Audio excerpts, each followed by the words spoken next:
ஏன்னா இப்போ சாதாரணமாக தமிழகத்தில் இப்போ எப்படி இருக்குன்னா, ஒரு தேசிய கொடி ஊர்வலம் எடுத்து ஒரு 10 பேர் அந்த ஊர்வலத்தில் போகிறதுக்கே இங்கே வந்து தடை விதிக்கிறாங்க. கேட்டால் சட்டம் ஒழுங்குன்றான், இல்லை போகிற வழியில் சர்ச் இருக்குது, மசூதி இருக்குன்னு எதுதான் சொல்கிறாங்க.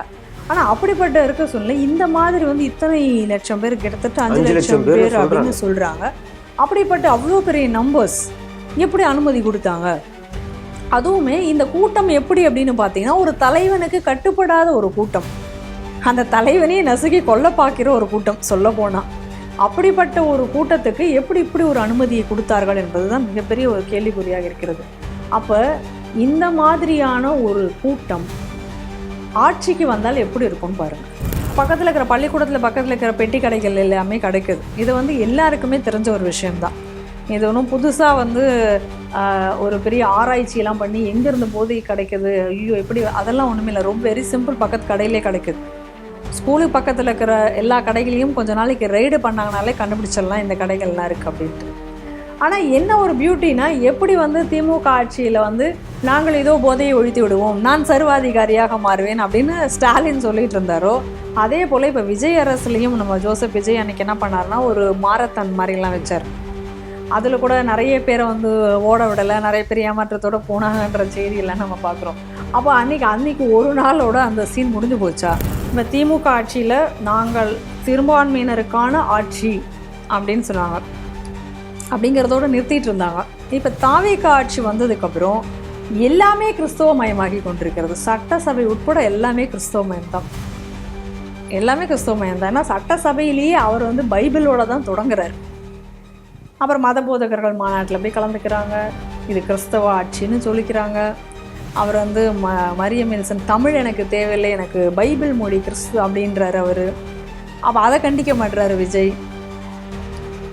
ஸோ எப்படி போகுது பாருங்கள். அப்போ மொத்தமாக தமிழம் முழுவதுமாக இன்றைக்கி கிறிஸ்தவமயமாகி வருகிறது. இங்கே ஒரு தர்கா மாதிரியான ஒரு, அது முழுமையான ஒரு தர்காவாக இல்லை அப்படின்னு சொல்லி லோக்கலில் அதை போய் பார்த்தவர்கள் நம்மகிட்ட சொல்கிறாங்க. அங்கே போய் பார்க்கும் பொழுது அது வெறும் ஒரு சும்மா ஒரு தட்டி மாதிரி போட்டு பூரை மாதிரி போட்டு வச்சுருக்காங்க, ஒரு சமாதி மாதிரி ஒன்று இருக்குது, அவ்வளோதான் இருக்குது, அதில் பெருசாக ஒன்றும் இல்லை அப்படின்னு சொல்கிறாங்க. அந்த இடத்துல அதுக்கு இழப்பீடு கொடுத்துட்டாங்க. 6 லட்சத்துக்கிட்ட அதுக்கு ஒரு இழப்பீடு கொடுத்துருக்கதாக சொல்கிறாங்க. அந்த இழப்பீடையே இவர்கள் வாங்கி கொண்டு விட்டு இப்போ என்ன சொல்கிறாங்க, இதை வந்து நாங்கள் இங்கே அகற்ற முடியாது, வேணும்னா இதை சுற்றி வந்து ரோடு அமைச்சுக்கோங்க. ஒரு அரசை வந்து தேர்ந்தெடுக்கிறோம்னா, இப்போ நம்ம நாட்டுக்கு இந்த மண்ணுக்கு சொந்தக்காரர்கள் தான் இந்த நாட்டினுடைய அரசை தேர்ந்தெடுக்க முடியும். வெளியிலேருந்து வந்து எப்படி ஒருத்தன் தேர்ந்தெடுக்க முடியும்? வெளிநாட்டுக்காரன் வந்து நீங்கள் தேர்ந்தெடுக்கிறதுக்கு எந்த நாடாவது முதல்ல அதுக்கு ஒத்துக்கொள்ளுமா? ஆனால் இங்கே இருக்கிறவங்களோட மைண்ட் செட் எப்படி இருந்தது அப்படின்னா, இன்றைக்கி என்னோட பொலிட்டிக்கல் பார்ட்டி என்னுடைய இது ஜெயிக்கணும். இப்போ காங்கிரஸ்னால் காங்கிரஸ் மட்டுமே ஜெயிக்கணும் அப்படின்னா அவங்க என்ன பண்ணணும், பக்கத்தில் இருக்கிற பங்களாதேஷிஸை ஊடுருவ வச்சு அவனுக்கும் ஓட்டு கொடு, அப்போ உன்னையே அவன் தேர்ந்தெடுத்துருவான்.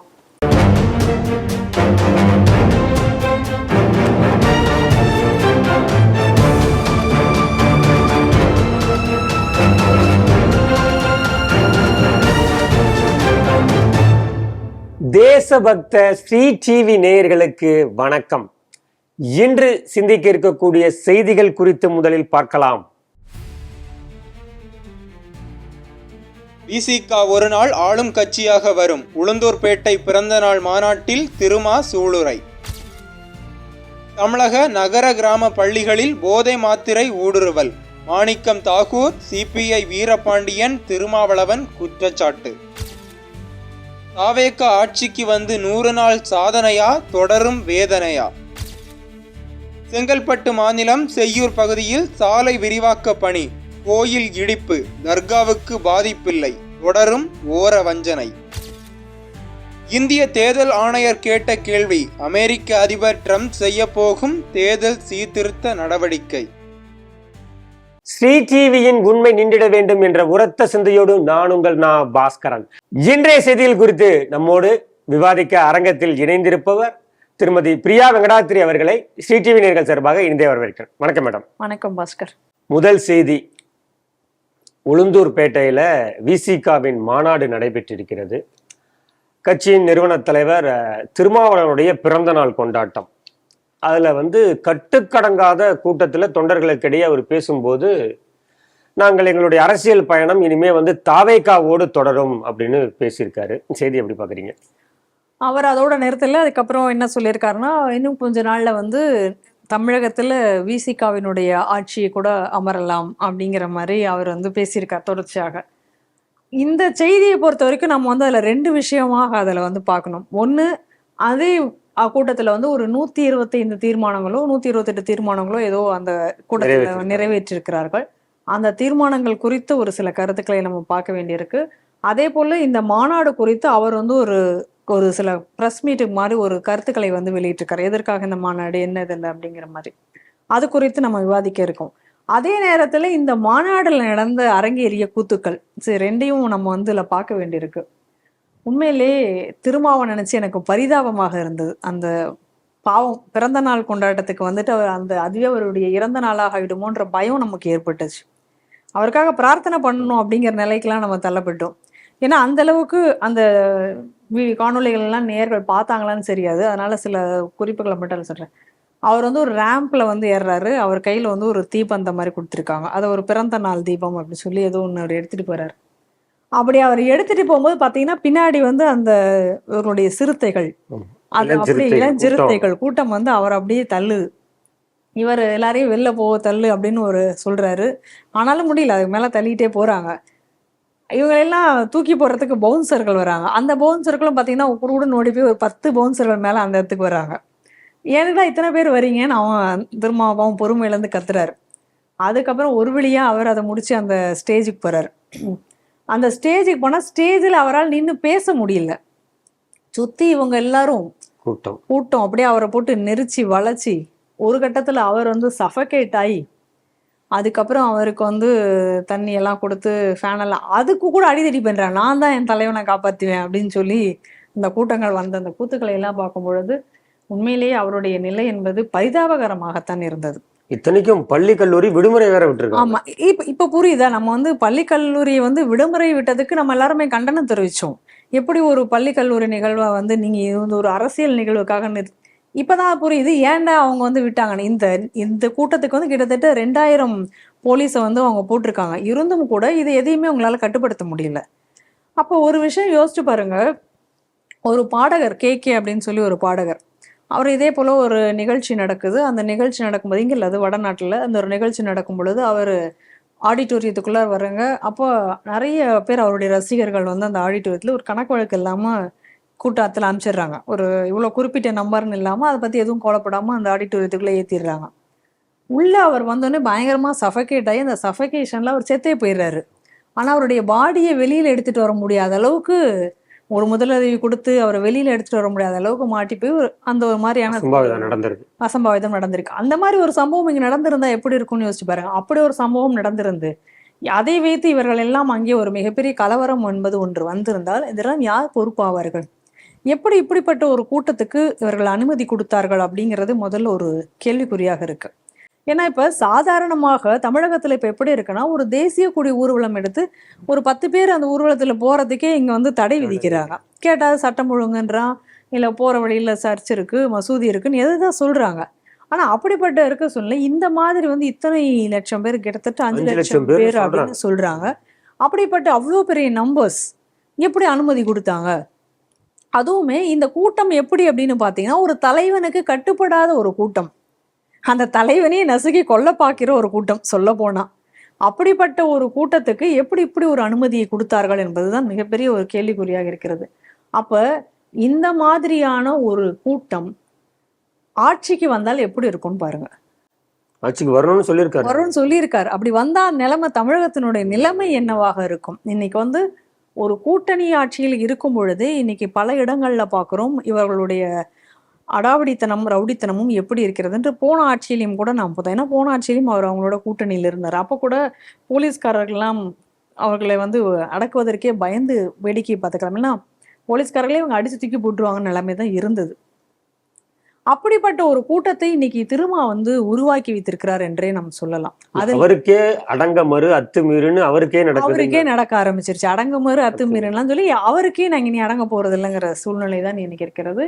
இது ஒரு ஆஸ்பெக்டா இருந்தாலும் இந்த மாநாட்டில் வந்து தீர்மானங்கள் என்று அவர் சொல்லக்கூடிய அந்த 125 தீர்மானங்கள்ல நான் சில தீர்மானங்களை மட்டும் மிகுந்த ஆபத்தான ஒரு விஷயமாக நான் பார்க்கிறேன். அதுல ஒண்ணு அவர் என்ன சொல்லியிருக்காருன்னா, தனி ஈழம் அப்படிங்கிறதுக்கு ஒரு அங்கீகாரம் மத்திய அரசு கொடுக்க வேண்டும்.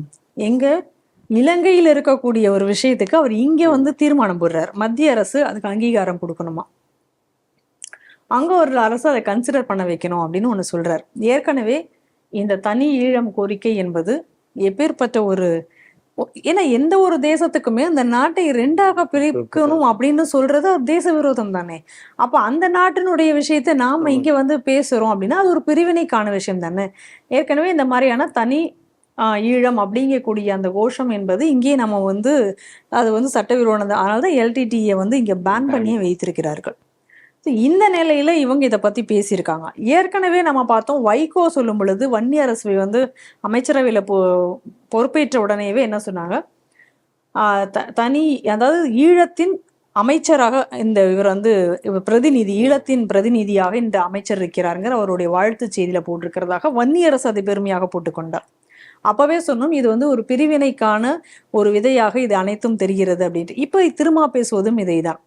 அப்ப திருமா வந்து அவங்களுடைய இந்த கட்சி மாநாடு எதற்காக அப்படிங்கிறதுக்காக ஒரு பெரிய ஒரு விளக்க உரை மாதிரி ஒண்ணு கொடுத்திருக்காரு.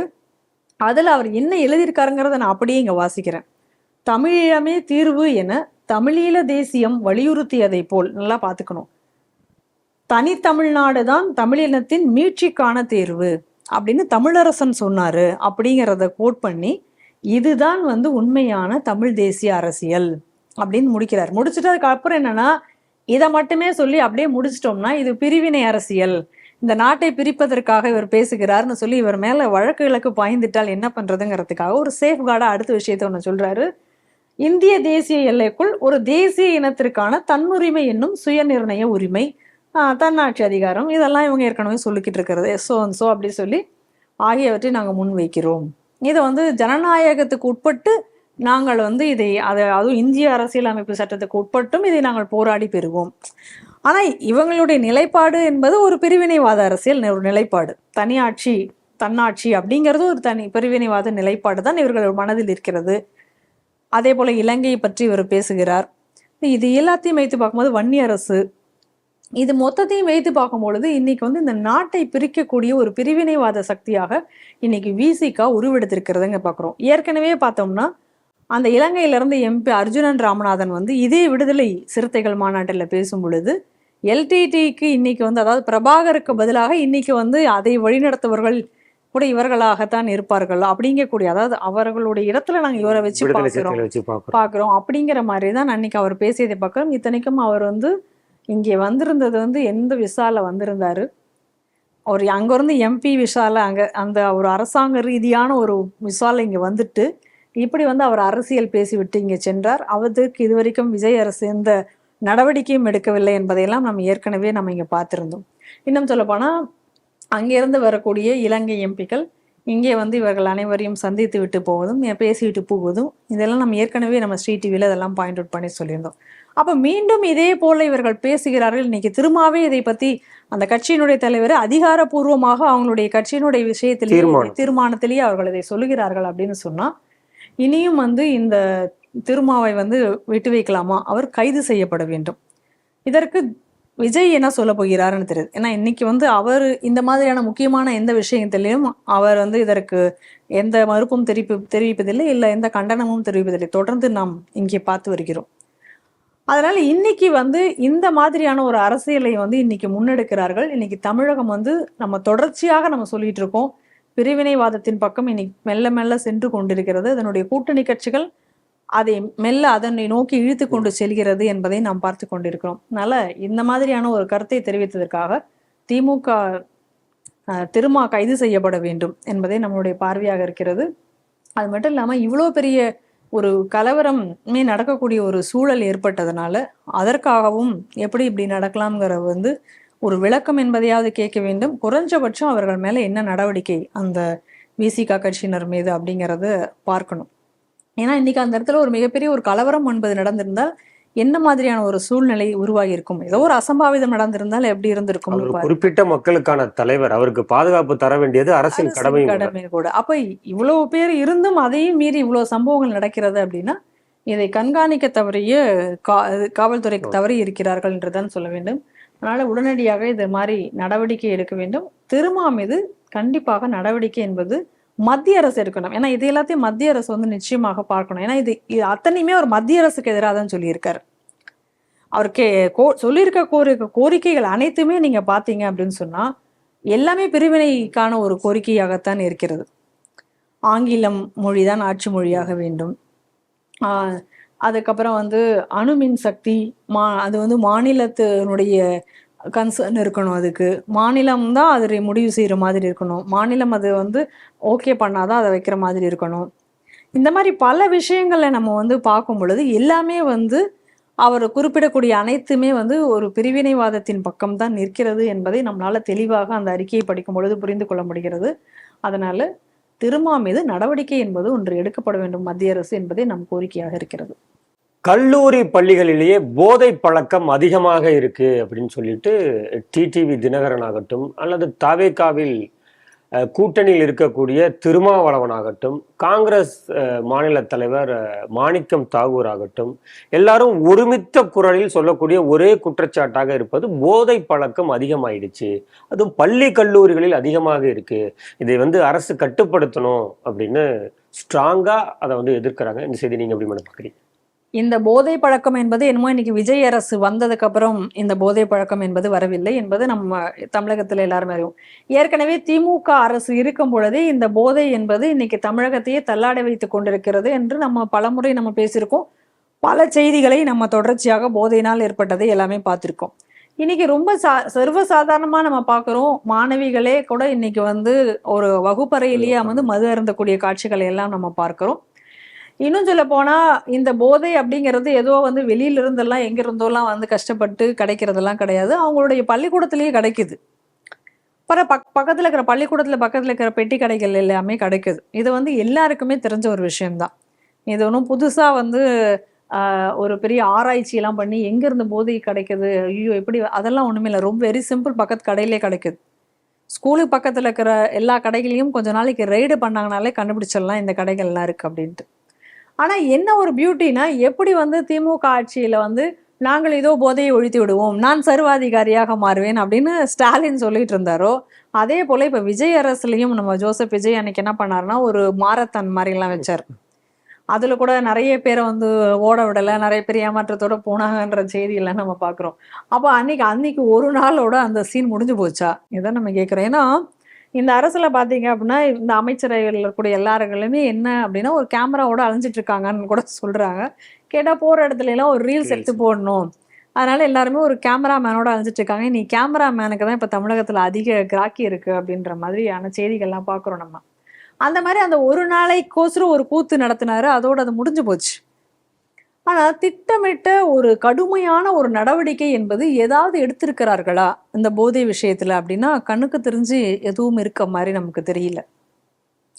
அதாவது ஏற்கனவே இருக்கக்கூடிய சட்டங்களையே சொல்லிட்டு அதை ஏதோ புதுசா சட்டம் இயற்றின மாதிரி சொல்லிட்டு இருக்கிறது தான் நம்ம இங்க பாக்குறோம். இப்போ ஒரு எக்ஸாம்பிளுக்கு இப்போ வந்து சிறுவர்கள் எல்லாம் வந்து இத்தனை குறிப்பிட்ட வயது உடையவர்கள் மதுக்கூடங்கள்ல வந்து மதுபானத்தை வாங்க முடியாது அப்படின்னு சொல்லியிருக்காங்க. இது சட்டம் எப்பயும் இருக்கே. இப்போ புதுசா ஜோசப் விஜய் வந்து அந்த சட்டத்தை போடலையே, அதை இவங்க தான் புதுசா கொண்டு வந்த மாதிரி அதுக்கு ஒரு ஸ்டிக்கரை ஒட்டி சொல்றாங்க. மற்றபடி என்ன நடவடிக்கை எடுக்கப்பட்டிருக்கிறது? இந்த போதை அப்படிங்கிறத ஒழிக்கணும் அப்படின்னு சொன்னா நீங்க வந்து கீழ் லெவல்ல இருந்தே நீங்க ஆரம்பிச்சிட்டு இருக்கு. இவங்களே சொல்றாங்க இப்ப எல்லா ஸ்கூல்கள்லயும் சர்வசாதாரணமா கிடைக்கிது. அப்படியே இந்த ஏன்டா நீங்க குடிக்கிறீங்க, ஏன் இப்படி பண்றீங்க அப்படின்னு சொல்லி மாணவர்களை தட்டி கேட்கணும் அப்படின்னு சொல்லி என்ன சொன்னா அதற்கு இன்னைக்கு ஆசிரியர்களுக்கு ரைட்ஸே கிடையாது. அதை மீறி ஏதோ ஒரு ஆசிரியர் கேட்டா, அதை மீறி அந்த பையன் ஏதாவது பண்ணிட்டா இன்னைக்கு ஆசிரியர் மேல தான் வழக்கு வருகிறது. ஆசிரியர் தான் இன்னைக்கு அதுக்கான இதை ஃபேஸ் பண்ண வேண்டியிருக்கு. அதனால ஆசிரியர்கள் என்ன நினைக்கிறாங்க, எதுக்கு இல்ல ஆசிரியர்கள் வந்து மெல்ல அரவணைப்பா இல்ல எங்கேயாவது கம்ப்ளைண்ட் பண்ணி இல்ல போலீஸ்ல கம்ப்ளைண்ட் பண்ணி அந்த மாதிரி பண்ண போனாங்கன்னா நீ வெளியில வா உன்னை வச்சுக்கிறேன்றானுங்க. அந்த லெவல்ல தான் இருக்கு இன்னைக்கு. ஏன்னா இப்ப அவங்க கையில சர்வசாதாரணமாக ஆயுதங்கள் கிடைக்கின்றன. சட்டம் ஒழுங்கு என்பது இன்னைக்கு எப்படி இருக்குன்னு பாக்குறோம். போன ஆட்சிக்கும் இந்த ஆட்சிக்கும் பெரிய வித்தியாசங்கள்லாம் ஒன்றும் இருக்க மாதிரி தெரியல. இந்த பழக்கம் இல்லாத மாணவனுமே இங்க வந்து இந்த மாதிரி மாணவர்கள் பயன்படுத்துறாங்கன்னு சொன்னா கூட அவனுக்கு பாதுகாப்பு இல்ல. இப்ப கோவையில பார்த்தோம் என்ன நடந்தது அப்படின்னு சொல்லிட்டு அந்த மாணவன் அன்னைக்கு வந்து இறந்து விட்டான். அப்ப அந்த மாதிரி இதேதான் திமுக ஆட்சியிலும் நடந்தது. நம்ம கூட சொல்லியிருக்கோம், ஒரு ஒரு அம்மா கூட அழுதுகிட்டே பேட்டி கொடுத்தாங்க. நான் அதை சொன்னதுக்கு அப்புறம் பார்த்தீங்கன்னா எனக்கு பாதுகாப்பு இல்லாம எல்லா பக்கமும் நான் வந்து அவஸ்தைப்பட்டுட்டு இருக்கேன் அப்படின்னு. பல குடும்பங்கள் அதனால சொல்லாம கொள்ளாம அந்த இடத்த விட்டு காலி பண்ண விஷயங்கள்லாம் கூட நம்ம பார்த்துருக்கோம். காவல்துறையே சொல்றாங்க பாதுகாப்பு கொடுக்க முடியாது, நீங்க வேற இடத்துக்கு போயிடுங்க, வேற இடத்துக்கு போயிடுங்க, இதை பத்திலாம் நீங்க கவலைப்படாதீங்க, கம்ப்ளைண்டே பண்ணாதீங்க அப்படின்ற லெவல்ல தான் இருக்கு. அப்ப இன்னைக்கும் அந்த நிகழ்வுகள் தொடர்கின்றன அப்படின்னா, இன்னைக்கு அன்னைக்கும் பாத்தீங்கன்னா கடந்த ஆட்சியிலையும் பாத்தீங்கன்னா காவல்துறையை தன் பொறுப்புல தான் வச்சிருந்தார் முதல்வர். இன்னைக்கும் அதை பொறுப்பை தாங்கிட்ட தான் வச்சிருக்காரு. அந்த துறையை தன்னிடத்துல தான் வச்சிருக்காரு. அதை நாங்கள் சிறப்பாக செயல்படும். இன்னும் சொல்ல போனா இவர் வந்து எலெக்ஷன்ல கூட என்ன சொல்லிட்டு ஓட்டு அடிச்சது, இந்த மாதிரி போதையில் அதிக பயன்பாடுகள் இருக்கு, இது எல்லாத்தையும் ஒழிக்க போறேன் அப்படின்னு சொல்லிட்டு தான் வந்தார். இதற்காக என்னென்ன நடவடிக்கைகள் இவர் வரைக்கும் எடுத்திருக்காங்க? ஒரு தீவிரமான நடவடிக்கை, கடுமையான நடவடிக்கை அப்படிங்கிறது என்ன எடுத்திருக்காங்க? ஆனா ஆரம்பத்திலேயே நான் சொன்ன மாதிரி இந்த போதையை நீங்க கட்டுப்படுத்தணும் அப்படின்னு சொன்னா ஒரு ஸ்கூலுடைய பக்கத்துல உள்ள கடைகளுக்கு போங்க, ரைடு அடிங்க, கடுமையான நடவடிக்கை எடுங்க அவங்க மேல. அந்த மாதிரி அந்த லிங்கை வச்சு நீங்க பிடிச்சிட்டு போனாலே அது எங்க போய் முடியுதுன்னு தெரியுமே. ஆனா அதுக்கப்புறம் ஒரு லெவலுக்கு மேல இவங்களால பிடிக்க முடியாது. அதனாலதான் இவங்க போறதே இல்லை. இதுதான் நிதர்சனம். அதனால நடந்துக்கிட்டு இருக்கக்கூடிய இந்த விஷயத்துல இவர் வந்து இன்னைக்கு இன்னும் நம்ம வந்து எப்படியோ வந்து இப்போ ஒரு 100 நாள் ஓட்டிட்டாரு. இந்த மாதிரியே வந்து இப்ப எப்படி ஸ்டாலின் சர்வாதிகாரியாக மாறுகிறேன், ஏதோ நடவடிக்கை எடுத்தேன்னு அப்பப்போ ஏதாவது ஒரு போதை அங்கங்க பிடிச்சிட்டு இப்படியே 5 வருஷத்தை ஓட்டிடலாம் நம்மளும் ஒரு ரீல்ஸ் போட்டு. இப்போ திடீர்னு பாத்தீங்கன்னா சட்டசபையில எல்லாம் பாத்தீங்கன்னா இப்ப எல்லாம் வசனங்கள் தான் பேசுறாங்க. தமிழ் எங்கள் உயிர், தமிழ் எங்கள் மூச்சு, அப்படி இப்படின்னு பேசுறாங்க. ஆனா நடவடிக்கை எதுவும் இருக்காது. சும்மா அங்க பேசுனா அதோட முடிஞ்சு போச்சு. ஏன்னா நீங்க பாருங்க, முக்கியமான எந்த ஒரு விஷயத்திற்கும் எந்த ஒரு பிரச்சனைக்கும் முதல்வர் இது வரைக்கும் நேரடியாக ஒரு பிரஸ் மீட் கொடுத்ததோ ஒரு அறிக்கை கொடுத்ததோ நீங்க பார்க்க முடியாது. சட்டசபையில வரும் பொழுது அவர் ஏதாவது பேசுவார், நீங்க கேட்டுக்கலாம், அவ்வளவுதான். அப்படிதான் இருக்கு இன்னைக்கு. நான் அவரை விட்டு கீழே உள்ள ஆட்கள், அமைச்சர்கள் தான் அதுக்கு ஏதாவது ஒரு பதில் சொல்லிட்டு இருக்காங்க. இதைதான் நம்ம பாக்குறோம். அதனால இன்னைக்கு இப்படியே 5 வருஷத்தை ஓட்டிடலாம் அப்படின்னு இன்னைக்கு ஜோசப் விஜய் நினைக்கிறாரா அப்படிங்கிறது பத்தி நமக்கு தெரியல. ஆனால் இதற்கான தீர்வு என்பது இதுவல்ல. இன்னும் வந்து ஒரே ஒரு மாரத்தான் நடத்தி முடிச்சிட்டா அதுலயே முடிஞ்சிடாது. கீழே இருந்து அதற்கான நெட்வொர்க்குகளை கண்டுபிடிச்சு முழுவதுமாக அழித்தால் மட்டுமே தமிழகம் போதை மாநிலமாக மாறுவதிலிருந்து தடுக்க முடியும். இப்படியே இது போய்கிட்டு இருந்தது அப்படின்னு சொன்னா வெகு விரைவில் வந்து இது பஞ்சாபாக மாறும். அதற்கான சூழ்நிலை தான் இன்னைக்கு தமிழகத்தில் நிலவி கொண்டிருக்கிறது. நம்ம ஏற்கனவே பார்த்துருக்கோம் எப்படியெல்லாம் போதை நம்ம தமிழகத்துக்குள்ளார வருதுன்னு. இலங்கையிலேருந்து வருது. இதற்காக பாகிஸ்தான் எப்படி வந்து செயல்படுறாங்க, சீனாவும் இதில் வந்து செயல்படுறாங்க. ஸோ எல்லா பக்கத்துல இருந்தும் இதற்கான ஆபத்து என்பது இருந்து கொண்டு தான் இருக்கிறது. இதை கட்டுப்படுத்துவதற்கான முயற்சி என்பது எதுவுமே இல்லை. ஏன்னா இன்னும் நம்ம பார்க்குறோம் என்ன அப்படின்னு சொன்னா, இன்னும் மோசமான செயல்பாடு என்ன இருக்கு அப்படின்னா, இவங்களுடைய அமைச்சரே ஒருத்தர் வந்து ஏதோ வந்து போதை சாப்பிட்டு பயன்படுத்தின வீடியோ வந்தது. அது இல்லை என்று மறுத்தார்கள். ஆனால் அந்த வீடியோ வந்தது உண்மை தானே. போன ஆட்சியில போதை சப்ளை பண்ண ஆள கூட வச்சிருந்தாங்க, கட்சியிலேயே வச்சிருந்தாங்க, ஜாஃபர் சாதிக்க. இப்ப இது நடக்குது. ஸோ இது எல்லாத்தையும் சுத்தி வச்சு நம்ம பார்க்கும் பொழுது இந்த அரசும் வந்து பெரிய முனைப்பு காட்டுவதாக தெரியவில்லை. இனி இதை வந்து பெற்றோர்கள் தான் இனி விழிப்புடன் இருக்க வேண்டும். அந்த ஒரு நிலைதான் இன்னைக்கு இருக்கிறது. இல்லைன்னா இந்த ஆபத்துக்கு வந்து உடனடியாக செயல்படாட்டால் வெகு விரைவில் பஞ்சாப் மாதிரியான ஒரு சூழ்நிலை என்பது இங்கே ஏற்படும். திரு ஜோசப் விஜய் அவர்கள் பதவியேற்று 100 நாள் ஆகுது. அதை வந்து விளம்பரப்படுத்தியிருக்காங்க, செய்தித்தாள்களில் விளம்பரமாக வந்திருக்கு. 100 நாள் ஆட்சி, ஒரு யுகத்திற்கான மக்களின் மனசாட்சி அப்படிங்கிற மாதிரி ஒரு சைட்டேஷன் போட்டு விளம்பரம் பெரிய அளவில் பண்ணியிருக்காங்க. நீங்கள் கூட முந்தைய செய்திகளில் சொன்னீங்க போதை அதிகமாயிடுச்சு இந்த 100 நாள்ல அப்படின்னு சொன்னீங்க. கூட்டணி கட்சிகளினுடைய அழுத்தமும் அதிகமாக இருக்கிறது. அவங்க வந்து அமைச்சர் பதவி கொடுத்துட்டாங்க, ஆனாலும் தைரியமாக திமுக ஆட்சியில வாய் பேச முடியாத கூட்டணி கட்சிகள்லாம் இப்போ தைரியமா உங்க ஆட்சியில் நம்ம ஆட்சியில தான் ஆமா இருக்கு, ஸ்கூல்லயே தான் அது கிடைக்குது அப்படிங்கிறது தைரியமா குரல் கொடுக்குற அளவுக்கும் விஜய் அவர்கள் அவ்வளவு ஃப்ரீயா இருக்காருன்னு பார்க்க வேண்டியதா இருக்கு. இந்த செய்தி எப்படி மேடம் பாக்குறீங்க? அதாவது நீங்க 2வதா சொன்ன பார்ட்ல எப்படின்னா, ஏன் அவர் வந்து தைரியமாக இருக்கார், தைரியமா விட்டு வச்சிருக்காரு எல்லாரையும் பேசுறதுக்கு அப்படின்னா, நான் என்ன நினைக்கிறேன்னா இந்த ஆட்சிக்கு மேல இன்னும் வந்து அவருக்கு ஒரு பயம் இருக்கிறது. இவர் ஏதாவது கூட்டணி ஆட்சிகளை போயிட்டு இவர் கூட்டணி கட்சிகளை இவர் அடக்க நினைத்து அவங்க வந்து செதறி வெளியில விலகி போயிட்டாங்கன்னா தன் ஆட்சி கவிழ்ந்துடுங்கிற பயமாக கூட இருக்கலாம். அதை கூட இன்னைக்கு அட்வான்டேஜாக எடுத்துட்டு இவங்க வந்து வெளியில வந்து இவங்களே வந்து விமர்சனம் பண்ணலாம். ஏன்னா நீங்க திமுக ஆட்சியில நம்ம அதை தான் பார்க்கணும். இன்னி வரைக்கும் அதாவது கருணாநிதி அளவுக்கு இன்னைக்கு வந்து இங்க யாரும் இது கிடையாது தான். ஸ்டாலின் வந்து அந்த அளவுக்கு ஒரு ஆளுமையான ஒரு ஆள்னு சொல்ல முடியாது. இல்லை உதயநிதி அதுக்கப்புறம் எதுவுமே இல்லை அப்படின்னு சொல்லலாம். பட் இருந்தாலும் கூட அந்த கட்சியினுடைய ஆளுமைங்கிறது இன்னும் கூட இருக்கிறது. அதுக்கு காரணம் கருணாநிதி, அது ஸ்டாலின்னு நான் சொல்ல மாட்டேன். பட் எனிஹவ் அவங்களுக்குரிய அந்த ஒரு இதுங்கிறது இன்னும் தொடர்கிறது. ஆனால் இவருக்கு வந்து அதெல்லாம் கிடையாது. இன்னைக்கு அந்த கூட்டணி கட்சியினுடைய பலத்தில் அவர் ஒட்டி கொண்டு இருக்கார், அவ்வளோதான் சொல்ல முடியும். ஏன்னா ஜெயிச்சதே கூட எல்லாரும் மறுப்பாங்க, அவர் எவ்வளோ ஜெயிச்சாரே இல்லைன்னு. அவர் பெரும்பான்மை ஒன்றும் ஜெயிக்கலையே. நீங்கள் இவ்வளோ பர்சன்ட் ஜெயிக்கல, அதனால வந்து மோடி வந்து ஆட்சியில் இருக்க முடியாது அப்படின்னு இதே எதிர்கட்சிகள்லாம் பேசிட்டாங்க. இதே காங்கிரஸ் அன்னைக்கு பேசிச்சு. நான் என்ன கேட்குறேன், அதை விட கம்மியான சீட்டு தானே இவர் ஜெயிச்சாரு. அப்புறம் இவர் மட்டும் எப்படி ஆட்சி புரியறதுக்கு எல்லாருடைய மனசுலையும் அவர் இல்லைன்னு தானே தோணுது அப்படி பார்க்கும் பொழுது. ஸோ அந்த பெரும்பான்மையை இவர் பெறவில்லை. அந்த நாள் ஏற்பட்ட ஒரு பலவீனம் வந்து அவருக்கு வந்து இருக்கலாம். அதனால வந்து இந்த கூட்டணி கட்சிகள் அவரை வந்து ஓவர் ரூல் பண்ணுது அப்படின்னு தான் தோணுது. ஆனால் அதே சமயத்தில் நீங்கள் இந்த 100 நாள் ஆட்சியை பற்றி நீங்கள் சொன்னீங்க, பெரிய பெரிய விளம்பரங்கள்லாம் போட்டிருக்காங்க அப்படின்ட்டு. நான் அதான் சொன்னேன், ஏற்கனவே நம்ம பல தடவை சொல்லிட்டு இருக்க மாதிரி எப்படி திமுக ஆட்சி வந்து 100 நாள் ஆனோடனே அவங்க ஒரு பெரிய விளம்பரம்லாம் கொடுத்தாங்களோ அதே அளவில் இவங்களும் பண்ணியிருக்காங்க. ஸோ இப்போ திமுக வெர்ஷன் 2 அப்படிங்கிறதான் தாவேக்கான்னு நம்ம சொல்லிட்டு இருக்கோம். இதுலேயும் அதே ஒரு மேட்ச் ஆகுது. இப்போ இந்த 100 நாள் அப்படிங்கிறதையும் தாண்டி இப்போ திமுக என்ன பண்ணுச்சு, தாவேக்கா என்ன பண்ணிட்டு இருக்கு அப்படின்னு ஒரு சின்ன ஒரு கம்பேரிசன் பார்த்தோம்னா தெளிவாக புரியும்னு நினைக்கிறேன்.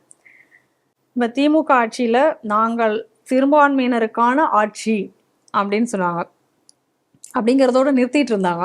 இப்போ தாவேக்கா ஆட்சி வந்ததுக்கப்புறம் எல்லாமே கிறிஸ்தவ மயமாகி கொண்டிருக்கிறது. சட்டசபை உட்பட எல்லாமே கிறிஸ்தவ மயம்தான், எல்லாமே கிறிஸ்தவ மயம்தான். ஏன்னா சட்டசபையிலேயே அவர் வந்து பைபிளோட தான் தொடங்குறாரு. அப்புறம் மத போதகர்கள் மாநாட்டில் போய் கலந்துக்கிறாங்க, இது கிறிஸ்தவ ஆட்சின்னு சொல்லிக்கிறாங்க. அவர் வந்து மரியம் வில்சன் தமிழ் எனக்கு தேவையில்லை, எனக்கு பைபிள் மொழி கிறிஸ்து அப்படின்றாரு அவர். அப்போ அதை கண்டிக்க மாட்டுறாரு விஜய். ஸோ எப்படி போகுது பாருங்க. அப்போ மொத்தமாக தமிழம் முழுவதுமாக இன்னைக்கு கிறிஸ்தவமயமாகி வருகிறது. அடுத்தது பார்த்தோம் அப்படின்னா இந்த மற்ற பொலிட்டிக்கல் விஷயங்களுக்கெல்லாம் வராதுக்கு முன்னாடி இந்த நாட்டிற்கு இந்த தேசியத்திற்கு ஆபத்தான சில விஷயங்களை முன் வச்சுட்டு பின்னாடி மற்றக்கெல்லாம் போகலான்னு பார்க்குறேன். அடுத்ததாக நீங்கள் பார்த்தீங்க அப்படின்னா இந்த பயங்கரவாதத்தை ஒடுக்குவதோ இல்லை பயங்கரவாதிகளை ஹேண்டில் பண்ண அந்த விஷயங்கள் ஆகட்டும், அதுலேயும் பார்த்தீங்கன்னா திமுகவுக்கும் தாவேக்காவுக்கும் பெரிய வித்தியாசம் இல்லைன்றதான் தோணுகிறது. ஏன்னா இன்னைக்கு கூட்டணியில் இவங்க வச்சிருக்கிறது யாரு? ஐயுஎம்எல். ஐயுஎம்எல்க்கு முதல் முறையாக அமைச்சரவையிலையும் பொறுப்பு கொடுத்து வச்சிருக்கிறது இவர் தான்.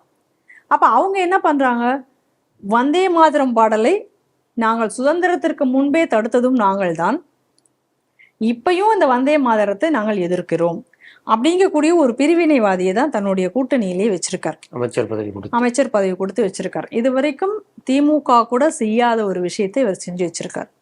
அடுத்ததாக நம்ம பார்த்தோம் அப்படின்னு சொன்னா, நான் பயங்கரவாதிகள் விஷயத்தை சொன்னேன், அதுல இந்த முன் விடுதலை அதை தான் ரொம்ப நாளாக நீண்ட நாள் கோரிக்கையாக அவங்க வைத்துக் கொண்டிருக்கார்கள், சிறைவாசிகள் விடுதலை அப்படின்னு சொல்லிட்டு. அப்ப அந்த விஷயத்திலையும் இவர் எங்க தடுமாறுறாரு அப்படின்னு சொன்னா, அவர்களையும் விடுதலை செய்ய வேண்டும் என்று இவர்களுக்கு அழுத்தம் கொடுக்கும் பொழுது இவர் என்ன சொல்றாரு, வழக்குல இருந்து விடுதலை செய்ய முடியுமான்னு தெரியல, அப்படி செஞ்சா வேற மாதிரி பிரச்சனைகள் வரலாம் அப்படிங்கிறதுனால அவர் என்ன சொல்றாரு, நாங்கள் நீண்ட நாள் பரோலுக்கு விடுறதுக்கு என்ன வாய்ப்பு இருக்கு, அப்ப நீண்ட நாள் பரோல்ல அவங்களை வெளியில விடலாம். அப்ப பெரிய வித்தியாசம் இல்லையா? ஏன்னா நீங்க திமுக ஆட்சியில் இருக்கும் போதும் பாத்தீங்களா இந்த மாதிரி பல பேரை பரோல்ல வெளியில விட்டுருக்காங்க. இப்ப ஏற்கனவே ஒரு ஆளை வந்து இந்த மாதிரி இதற்கு முன்னோட்டமாக ஒரு பயங்கரவாதி இன்னைக்கு விஜய் அரசு வெளியே விட்டுருக்காங்க. சித்திக் அப்படின்னு நினைக்கிறேன் ஒரு அவங்க பேரு, வெளில விட்டுருக்காங்க அவனை. அதை பார்க்குறோம். அப்ப பெரிய வித்தியாசம் இல்லை இன்னைக்கு. அதுக்கு அடுத்ததாக நம்ம பார்க்க போறோம் அப்படின்னு சொன்னா, இந்த மற்ற விஷயங்களுக்கு எல்லாரும் போறோம். ஹெச்ஆர்என்சியிலும் இன்னைக்கு பெரிய மாற்றம் என்பது கிடையாது. ஹெச்ஆர்என்சியில என்ன பண்ணாங்க, இன்னைக்கு கரூர்ல பார்க்குறோம், கோவிலினுடைய இனாம் நிலம், அது கோவிலுடைய சர்வீஸ் பட்டா, கோவில்ல அவன் வேலை பார்க்குற வரைக்கும் அவனுக்கு அந்த நிலம் கொடுக்கப்படும். அதை எப்படி நீங்க விற்க முடியும்? ஆனா அந்த நிலத்தை வந்து இன்னைக்கு அதுக்கு மேல இருக்கிற தடையை இன்னைக்கு திமுக கூட செய்ய தயங்கிய ஒரு விஷயத்தை ஒருபடி மேல போய் இன்னைக்கு வந்து தாவேக்கா செஞ்சிருக்கு. இப்போ இது அடுத்தது. இப்போ அதுக்கு அடுத்து பார்த்தீங்கன்னா இதெல்லாம் பிரிவினை பற்றி கோவிலாச்சு. அதுக்கடுத்து நீங்க பார்த்தீங்கன்னா நீட்டுக்கு நாங்கள் வந்து தீர்மானம் சட்டசபையில் FCRA இதுக்கான தீர்மானங்கள் இது எல்லாமே திமுகவினுடைய அடுத்த வெர்ஷன் தானே. அதுக்கப்புறம் பாருங்க, வந்தே மாதரம் பாடல் முதலில் பாடுறதுக்கு எதிர்ப்பு தெரிவிப்பாங்களாம். அதுக்காக தனியா ஒரு சட்டசபையில ஒரு தீர்மானம் இயற்றி அதுல வந்து தமிழ் தாய் வாழ்த்து தான் முதல்ல பாடுறதுன்னு கொண்டு வருவாங்க. ஆனால் அதே கிறிஸ்துவ நிகழ்ச்சி வந்துச்சுன்னா அதுல அமைச்சர்கள் போய் கலந்துக்குவாங்க. ஆனா அந்த நிகழ்ச்சியில முதல்ல பாடக்கூடியது கிறிஸ்துவ பாடல், அதுக்கப்புறம் தான் தமிழ் தாய் வாழ்த்து பாடுவாங்களாம். அப்ப வந்தே மாதரத்தை விட அந்த கிறிஸ்துவ பாடல் மேலானதுன்னு அப்படின்னு நிரூபிக்கிறாங்க. அப்ப இதுதானே திமுகவோட நிலைப்பாடும். திமுகவும் இதே போலதான் பிரிவினை உள்ள மாதிரியான விஷயங்கள் எல்லாம் ஏற்கனவே செஞ்சது. அதுக்கடுத்து இந்த டாஸ்மாக் ஊழல், அந்த டாஸ்மாக் ஊழல் பத்தி வரும்பொழுது 10 ரூபா பாலாஜி அப்படின்னு சொல்லி இவர் தான் பெரிய அளவில் பாடல்லாம் பாடி அதை வந்து பிரச்சாரம் பண்ணார். இன்னைக்கு அந்த 10 ரூபாய்ங்கிறத நடைமுறைப்படுத்திட்டாங்களே. அப்ப நடைமுறைப்படுத்தல, இன்னைக்கு அதை நடைமுறைப்படுத்திட்டாங்கல்ல, அதுக்கு ஒரு விளக்கம் வேற கொடுத்துட்டாங்களே. அதே போல பாத்தீங்கன்னா இந்த டாஸ்மாக் ஊழல், அந்த டாஸ்மாக் ஊழல்ல இன்னைக்கு ஒரு முக்கியமான விஷயம் ஒன்று நடந்திருக்கு.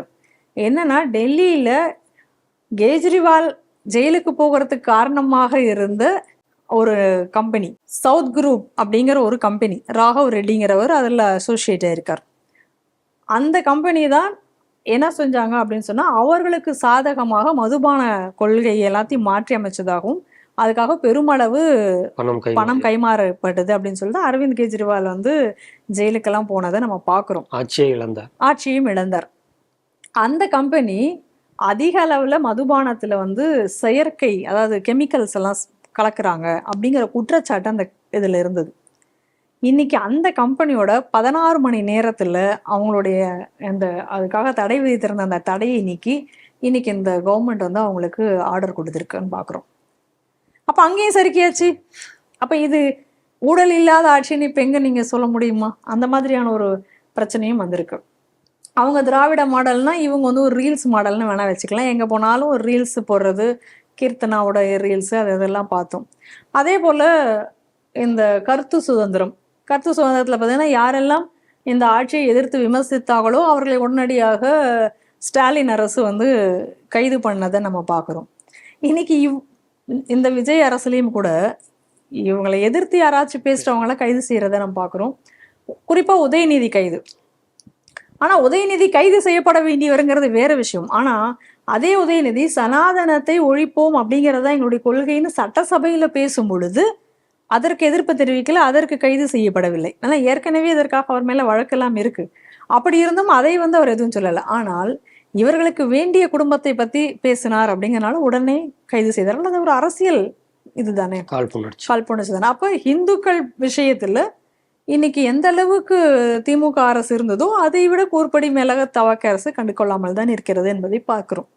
ஏன்னா இந்த சனாதன ஒழிப்பாக இருக்கட்டும், இல்லை மற்ற விஷயங்களாக இருக்கட்டும், தொடர்ச்சியாக பல இடங்கள்ல வந்து இன்னைக்கு சர்ச்சைகள் முளைத்து வருகிறது. இன்னொரு பக்கம் மசூதிகள் முளைத்து வருகின்றன. இன்னொரு பக்கம் வக்பு என்று சொல்லி நிலங்கள் ஆக்கிரமிப்பதாக இருக்கட்டும், அதிலெல்லாம் எந்த ஒரு பெரிய நடவடிக்கையும் எடுக்கப்படவில்லை.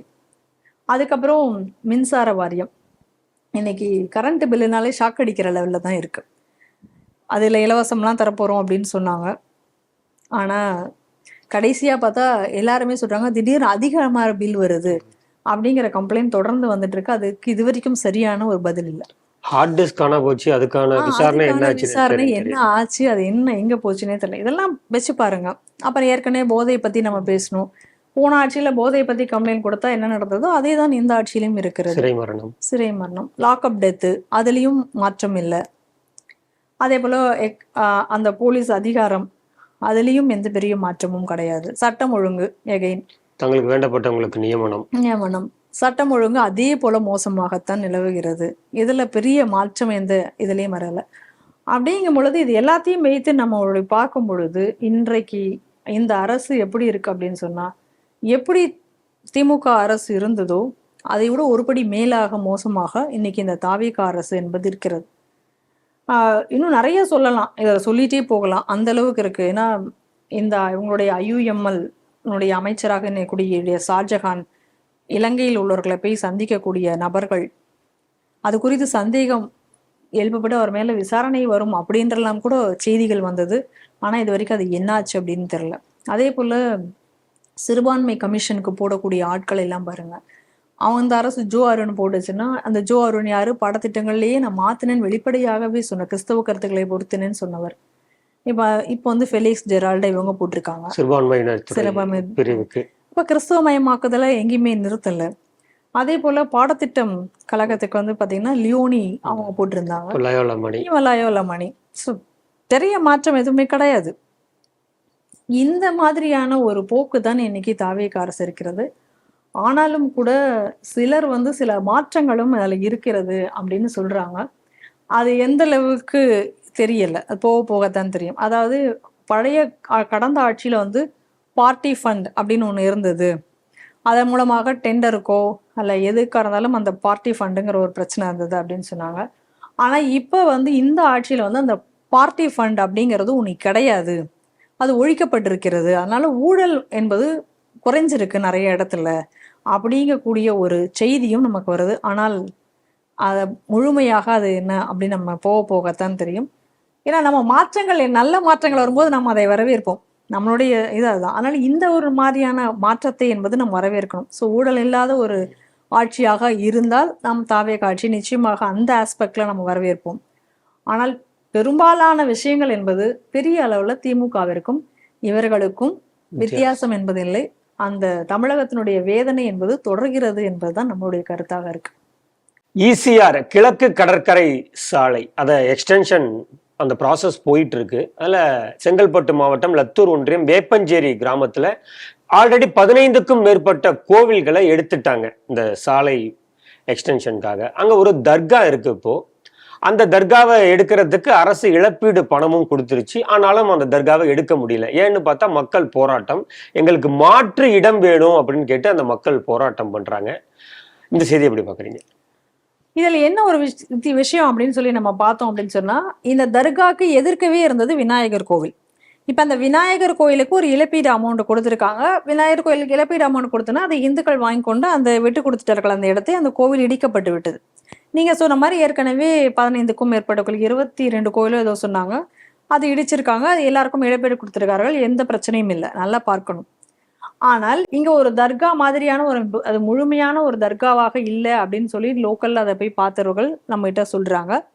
அங்க போய் பார்க்கும் பொழுது அது வெறும் ஒரு சும்மா ஒரு தட்டி மாதிரி போட்டு கூரை மாதிரி போட்டு வச்சிருக்காங்க, ஒரு சமாதி மாதிரி ஒண்ணு இருக்கு, அவ்வளவுதான் இருக்கு, அதுல பெருசா ஒன்றும் இல்லை அப்படின்னு சொல்றாங்க. அந்த இடத்துல அதுக்கு இழப்பீடு கொடுத்துட்டாங்க. 6 லட்சத்துக்கிட்ட அதுக்கு ஒரு இழப்பீடு கொடுத்துருக்கதாக சொல்றாங்க. அந்த இழப்பீடையே இவர்கள் வாங்கி கொண்டு விட்டு இப்ப என்ன சொல்றாங்க, இதை வந்து நாங்க இங்க அகற்ற முடியாது, வேணும்னா இதை சுத்தி வந்து ரோடு அமைச்சுக்கோங்க அப்படின்னு ஒரு கருத்து ஒண்ணு சொல்றாங்க. அப்படி சொன்னோடனே இதற்கு வந்து இந்துக்கள் வந்து அந்த பகுதியில இந்த கொந்தளிச்சு அவங்க என்ன சொல்லியிருக்காங்க, எங்க கோவில் எல்லாம் இடிச்சிங்க, மாற்று இடம் கொடுக்கல, நாங்கள் இழப்பீடு வாங்கிட்டு நாங்கள் போயிட்டோம், ஆனால் இவங்க வந்து சுற்றி போங்க அப்படின்னு எல்லாம் சொல்லும் பொழுது எங்களுக்கு ஒன்று பண்ணுங்க, எங்களுக்கு மாற்று இடம் கொடுங்க, எங்களுக்கும் நிலத்தை கொடுங்க அப்படின்னு சொல்லி இவங்களும் அது கோரிக்கை வைத்து ஒரு போராட்டம் நடத்தின பொழுது உடனே அப்போ என்ன பண்ணியிருக்காங்க, ஒரு பீஸ் கமிட்டி மீட்டிங். நான் ஏற்கனவே சொல்லியிருக்கேன், இந்த பீஸ் கமிட்டி மீட்டிங் மாதிரி கண்துடைப்பு நாடகம் வேறு எதுவுமே இல்லை அப்படின்னு சொல்லிட்டு ஒரு பீஸ் கமிட்டி மீட்டிங். அப்போ அந்த ஃபீஸ் கமிட்டி மீட்டிங் எல்லாம் போடும் பொழுது என்ன சொல்லியிருக்காங்க, அதுக்கெல்லாம் முடியாது அப்படின்னு சொல்லி மறுத்திருக்கிறார்கள்.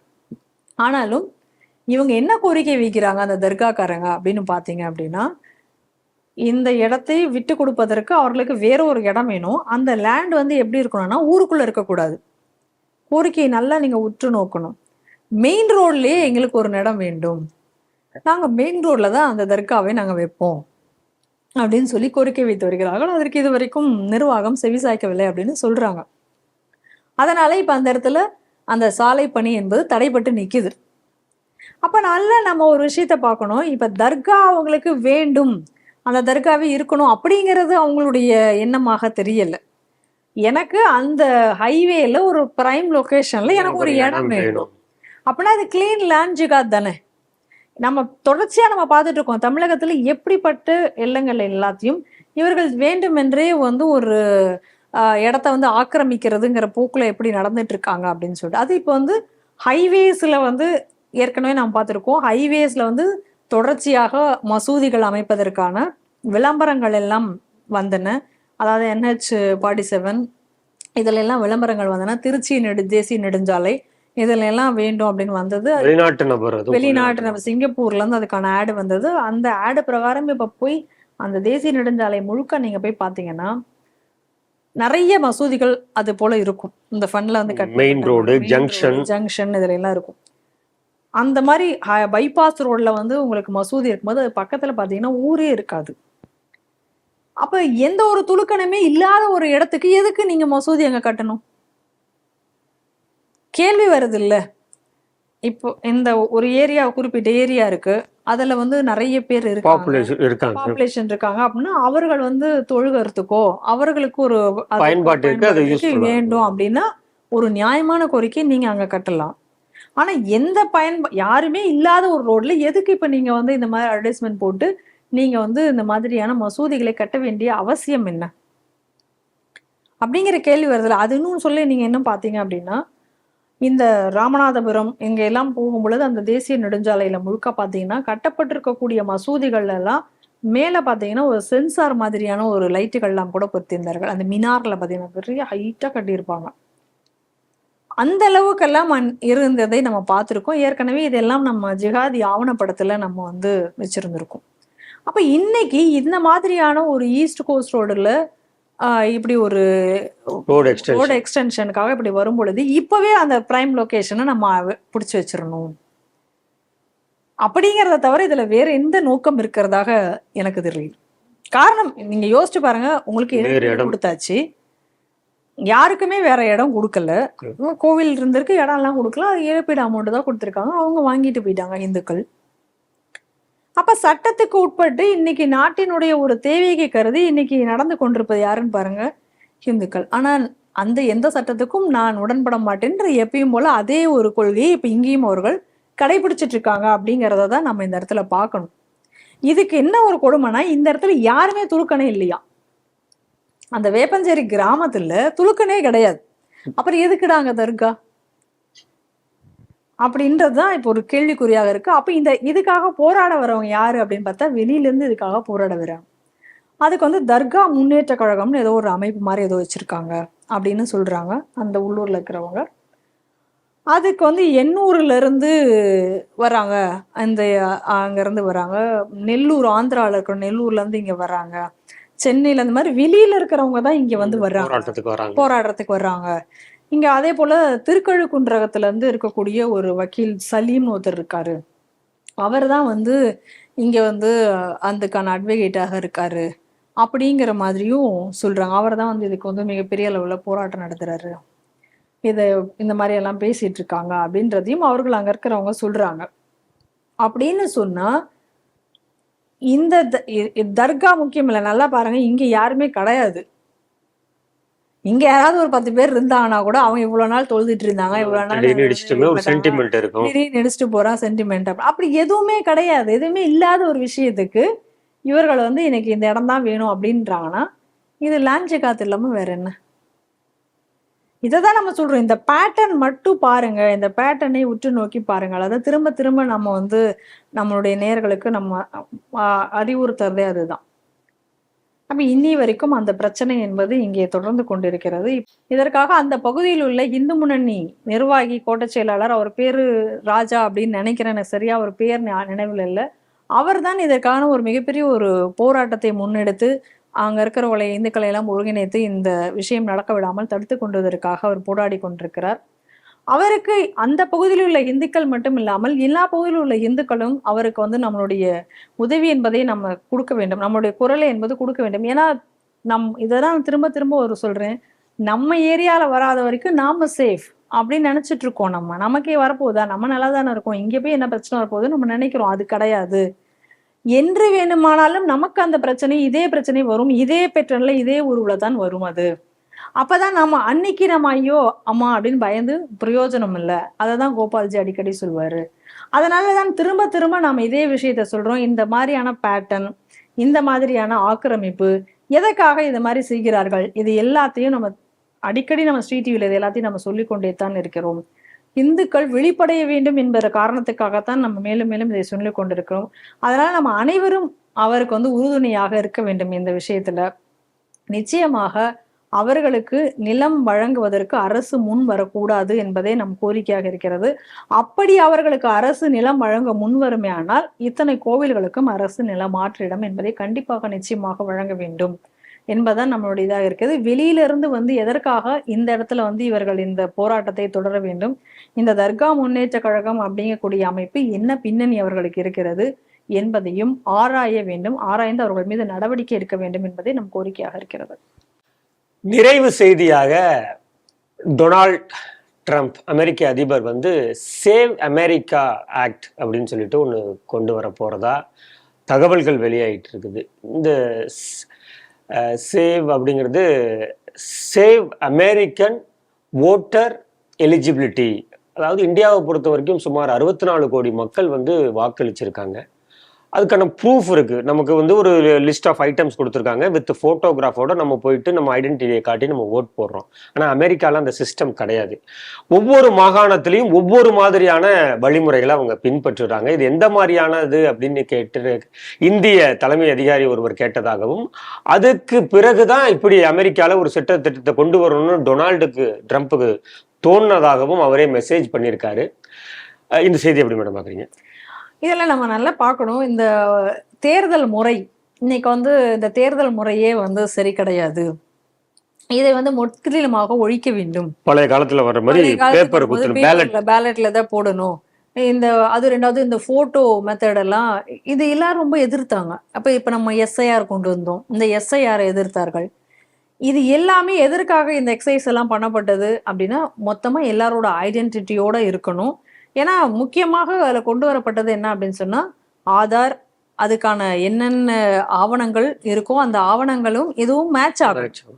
அதுக்குடைய அட்ரஸ் இதெல்லாம் மேட்ச் ஆகணும். அப்போ தான் நீங்கள் வந்து ஒரு ஓட்டராக உங்களை எலிஜிபிள் ஓட்டராக நம்ம எடுக்க முடியும். ஏன்னா ஒரு அரசை வந்து தேர்ந்தெடுக்கிறோம் அப்படின்னா இப்போ நம்ம நாட்டுக்கு இந்த மண்ணுக்கு சொந்தக்காரர்கள் தான் இந்த நாட்டினுடைய அரசை தேர்ந்தெடுக்க முடியும். வெளியிலேருந்து வந்து எப்படி ஒருத்தன் தேர்ந்தெடுக்க முடியும்? வெளிநாட்டுக்காரன் வந்து நீங்க தேர்ந்தெடுக்கிறதுக்கு எந்த நாடாவது முதல்ல அதுக்கு ஒத்துக்கொள்ளுமா? ஆனா இங்க இருக்கிறவங்களோட மைண்ட் செட் எப்படி இருந்தது அப்படின்னா, இன்னைக்கு என்னோட பொலிட்டிக்கல் பார்ட்டி என்னோட எது ஜெயிக்கணும். இப்ப காங்கிரஸ்னா காங்கிரஸ் மட்டுமே ஜெயிக்கணும் அப்படின்னா அவங்க என்ன பண்ணணும்? பக்கத்துல இருக்கிற பங்களாதேஷிஸ் ஊடுருவ வச்சு அவனுக்கும் ஓட்டு கொடு, அப்போ உன்னையே அவன் தேர்ந்தெடுத்துருவான். இதுதான் இன்னைக்கு. அதனாலதான் வெஸ்ட் பெங்கால்ல வந்து இவ்வளவு பெரிய பிரச்சனையெல்லாம் வந்தது. எஸ்ஐஆர் எதிர்த்ததுக்கு இவங்கெல்லாம் ஏன் எஸ்ஐஆர் இருக்கிறதுக்கான காரணம் என்ன? இன்னும் கூட தமிழகத்துல எத்தனை பேர் ஊடுருவி இருக்கிறார்கள், எங்கெங்க ஊடுருவி இருக்கிறார்கள் இன்னும் தெரியவில்லை. எத்தனை பேர் இதுக்கப்புறம் வெளியில போறாங்க அப்படிங்கிறத நம்ம பாக்குறோம். இன்னைக்கு வெஸ்ட் பெங்கால எத்தனை பேர் மூட்டை முடிச்சு கட்டிட்டு போனாங்கிறதையும் நம்ம பாக்குறோம். அப்ப இவ்வளவு பெரிய ஒரு ஊடுருவ கும்பல்கள் இங்கே நாட்டுக்குள்ளார வந்திருக்கிறாங்க. அவர்களை வெளியேற்றக்கூடிய ஒரு முயற்சியாக தான் இந்த எஸ்ஐஆர் என்பது கொண்டு வரப்பட்டது. இந்த தேர்தல் சீர்திருத்தங்கள் எல்லாம் கொண்டு வரப்பட்டது. அப்ப அதற்கு தான் இந்த எதிர்கட்சிகள் எல்லாம் இங்க வந்து பயங்கரமாக கூவினார்கள். இதுல ஒரு பெரிய காமெடி நம்ம நாட்டுல என்ன அப்படின்னா, அவங்க ஜெயிக்கும் பொழுது அந்த வாட்டர் மிஷின் வந்து நல்ல மிஷின், அது வந்து ஃபேக்கா இருக்காது, அது வந்து கரெக்டா இருக்கும், நோ கம்ப்ளைண்ட்ஸ். ஆனா இவங்களுடைய செயல்பாடுகளை அதிருப்தி அடைஞ்ச மக்கள் ஜனநாயக முறையில அவர்களுக்கு பிடித்த அடுத்த இன்னொரு கட்சியில இருந்து தேர்ந்தெடுத்தாச்சுன்னா அப்ப இவிஎம் வந்து தப்பாயிடும். இது எவ்வளோ ஒரு கேலிக்குரியதாக நகைப்புக்குரியதாக இருந்தது. இன்னைக்கு இதை பார்த்த இன்னைக்கு எல்லா நாடுகளிலும் இன்னைக்கு வளர்ந்த நாடு அப்படின்னா இன்னைக்கு அமெரிக்கா தான் சொல்றோம். இன்னைக்கும் வந்து ஒரு எலக்டோரல் ப்ராசஸ்ல கூட அவங்க ஒரு சரியான ஒரு இதுல கிடையாது. இப்ப நம்ம நாட்டுல இன்னைக்கு எலெக்ஷன் நடந்துச்சு அப்படின்னா இதுல இருந்து சரியாக ஒரு வாரத்துல நமக்கு எலெக்ஷன் ரிசல்ட் அப்படிங்கிறது வந்துடும். ஆனா அமெரிக்கா ரிசல்ட் அப்படிலாம் உங்களால சொல்லிட முடியாது, அதுக்கு பல நாட்கள் எடுத்துக்குவாங்க. ரெண்டாவது தேர்ட் லார்ஜஸ்ட் பாப்புலேட்டட் கண்ட்ரி அது இருந்தும் கூட இத்தனைக்கும் என்றையோ வளர்ந்த நாடு, இன்னைக்கு இல்லை, இன்னைக்கோ வளர்ந்து முடிச்ச நாடு. பணம் குறைவில்லை, தொழில் குறைவில்லை, பெரிய பெரிய இண்டஸ்ட்ரீஸ், பெரிய பெரிய இன்ஃப்ராஸ்ட்ரக்சர்ஸ் எல்லாம் இருந்தும் கூட அவர்களால இன்னைக்கு ஒரு ஜனநாயக முறைப்படி ஒரு சரியான ஒரு தேர்தல் அமைப்பு என்பது இதுவரைக்கும் கிடையாது. அப்ப இன்னைக்கு இந்த இந்திய முறையை அவர்கள் பார்க்கும்போது அவங்களுக்கு வியந்து போறாங்க. இவ்வளோ பேருக்கு எப்படிடா நீங்க போட்டோ ஐடென்டிட்டி வச்சிருக்கீங்க, அப்படி ஒரு போட்டோ ஐடென்டிட்டி இன்னும் இங்க நாட்டுல இல்லையே அப்படின்றதான் இன்னைக்கு ட்ரம்ப்போட ஒரு இதா இருக்கு. அப்போ ட்ரம்ப் வந்து ரொம்ப நாளாவே ட்ரம்ப் சொல்லிக்கிட்டு, ட்ரம்ப் வந்து எப்படி சொல்றது, ஒரு பல முகங்கள் அவருக்கு இருக்கு. வெள்ளை வடிவேல் வெள்ளை வடிவேல் மாதிரி பல இது செயல்பட்டாலும் கூட சில விஷயங்கள் வந்து அவர் அதனாலதான் நம்ம வந்து இந்த எலெக்ஷன் போது ட்ரம்ப்பை நம்ம ஆதரிச்சதுக்கான காரணம் அந்நாட்டிற்காக தன் தேசத்திற்காக உள்ள நல்லதுகளை. ரெண்டாவது, இந்த மாதிரி ஊடுருவல்காரர்களை வந்து வெளியேற்றணும் என்பதில் வந்து அவர் ரொம்ப தெளிவா இருந்தார். ஏன்னா அந்த நாட்டு மக்கள் தான் ஓட்டு உரிமை பண்ணணும், அவர்கள் தான் போடணும். இதுல அவர் ரொம்ப தெளிவா இருந்தார். அதே போல வேலை வாய்ப்பு எந்த விஷயமாக இருந்தாலும் ஊடுருவல்காரர்களை அதிக அளவில் விடக்கூடாது என்பதில் அவருக்கு இருந்த கருத்தை ஆதரிச்சுத்தான். ஏன்னா அவர் அந்த பயங்கரவாதத்தை எதிர்த்தார் ஆரம்ப காலத்தில். இப்போ வந்து அவர் எங்கெங்கயோ எப்படியோ போறாரு, அது ஒரு பக்கம். ஆனால் ஒரு முகத்துல சொல்றேன், அந்த ஃபேஸ் பிரகாரம் அதனுடைய ஒரு வெளிப்பாடு தான் இன்னைக்கு அதை வந்து அவர் சொல்லியிருக்கார். ஸோ இதுக்கப்புறமாச்சும் இவங்க வந்து இதை ஏத்துப்பாங்களா அப்படின்னு தெரியல. இங்க நம்ம நாட்டில் உள்ள அறிவுஜீவிகள் அதை வேற யாராவது ஏதாவது சொல்லிட்டாங்கன்னா இப்போ உடனே ஒரு ஃபேஸ்புக்கு ஒரு இன்ஸ்டா ஆப் ஒன்று ஓப்பன் பண்ணிடுறதுன்னு வச்சிருக்காங்க. மோடி பாட்டுக்கு ஏதோ திமாகி நக்சல்ஸ்ன்னு சொல்லிட்டு சொன்னாரு. உடனே அதுக்கு வச்சு நாங்கள் ஒன்று இன்ஸ்டால ஒன்று ஆட் பண்ணுவோம். அது ஏற்கனவே அவர் அதனால தான் சொன்னார், இதெல்லாம் வந்து ஆந்தோலன் ஜீவிகள் அப்படின்னு சொன்னார். அந்த மாதிரி இந்த ஆந்தோலன் ஜீவிகளுக்கெல்லாம், ஏன்னா இதுக்கெல்லாம் வந்து தலைமையிடம் அமெரிக்கா தான் இதுகளுக்கெல்லாம். அப்ப இனி அமெரிக்காவே சொல்லிடுச்சேடா, இனி என்ன பண்ண போறீங்க அப்படிங்கிற ஒரு கேள்வி வருது. ஆனா இதே அமெரிக்கா தான் இவங்களுக்கெல்லாம் ஸ்பான்சர் பண்ணி இது எல்லாத்தையும் எதிர்க்க சொல்லியிருக்குங்கிறது ஒரு கதை. அது இன்னொரு பக்க கதை. அதான் சொன்ன, அமெரிக்காவுக்கு பல முகங்கள் இருக்கு அப்படின்ட்டு. ஏன்னா இவங்களே வந்து இந்த நாட்டை வந்து ஆதரித்து பாராட்டி இந்த நாட்டினுடைய உறவு அப்படியே வலுப்பெற்று இருக்க மாதிரி அப்படியே ஒரு பக்கம் வச்சுப்பாங்க. இன்னொரு பக்கம் இவங்களே சோரஸ் மூலமாக, டீப் ஸ்டேட் மூலமாக பல ஃபண்டுகளை எல்லாம் உள்ளே செலுத்தி கொலாப்ஸ் பண்றது.